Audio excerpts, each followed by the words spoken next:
I started to talk about school days, and then we started talking about traditions. And thinking, oh my God, there's nobody that has more traditions than a Scandinavian, Norwegian, Minnesota family. I will tell you that. And we're right up there with them. We teach the kids right away that you don't throw up on your lutefisk, you know. Lefse is not something that you're supposed to put in your shoes to keep them from leaking.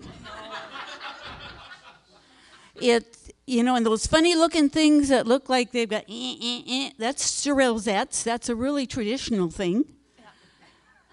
And the Norwegian meatballs maybe don't look quite the same as the meatballs you have at home, just because they got things sticking out of them, and they've got this icky white sauce that you put on them. And anyway, we're very traditional in our family.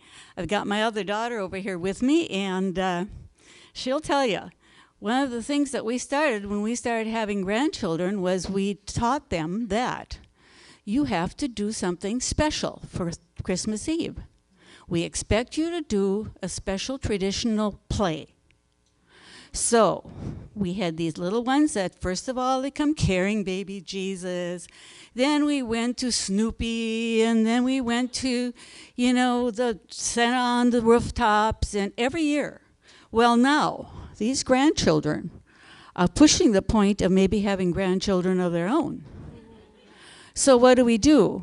They come Christmas Eve. We expect them to do the Christmas story or something to that effect. So here we are, big husky boys, 20, 21 years old. And what are they doing? They're putting on some little skirt, and they're putting on some little hat with ears, and they're coming out and they're pretending to be some little mouse creeping underneath the chimney. It's very traditional. It really is. You have to understand this. And then, after we do the traditional thing of the play, then they have to sit down and read the Christmas story. Each one gets to read a page. We pass the book around. Well, here's these boys. That's good. Your turn next. And we love it. We love it. We clap. We're very, we love it. Then it's time to eat. We sit down at the table, this big table. And by the way, I live in an apartment now because Lori lives in my house. And, we squeeze everybody together. This table's made for 6, and we put 16 around it. And we elbow to elbow.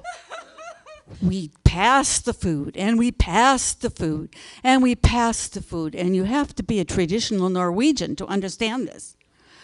Yes, mashed potatoes, meatballs, lefse. Ooh, and then comes the passedyristens, the lutefisk.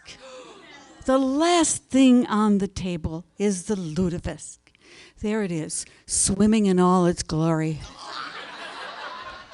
being passed around. Well, excuse me, Grandma, I really don't care for any tonight.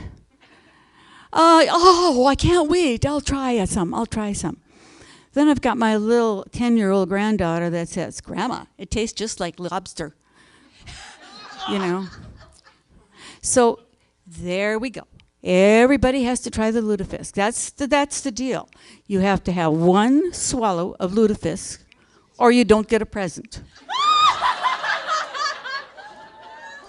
We have seen more people choke on Christmas Eve than you can imagine. Then comes the gift opening. Oh, look, Grandma gave me socks again. Oh, look, Grandma gave me a scarf again. And we go through the whole traditional thing. It's wonderful. It's wonderful.